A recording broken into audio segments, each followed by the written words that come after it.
আলুর চপ তো অনেকভাবে খেয়েছেন, এইভাবে একবার খেয়ে দেখুন। তার জন্য প্রথমে দুটো আলু খোসা ছাড়িয়ে হালকা পিস পিস করে কেটে নিয়েছি। 2 থেকে 3 বার পরিষ্কার করে ধুয়ে নিয়েছি।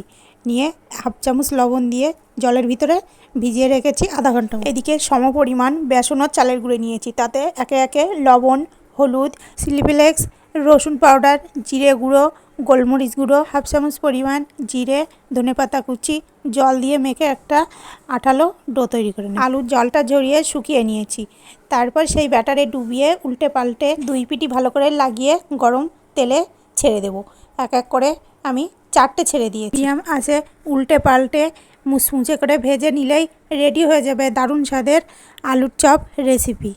এইভাবে একবার বানিয়ে খেয়ে দেখুন, খেতে দারুণ লাগবে। আমার সবগুলো ভেজে নেওয়া হয়ে গেছে। আমি প্লেটে সাজিয়ে নিয়ে চলে এসেছি। মুড়ি কিংবা ডাল ভাতের সঙ্গে খেলে খেতে দারুণ লাগবে।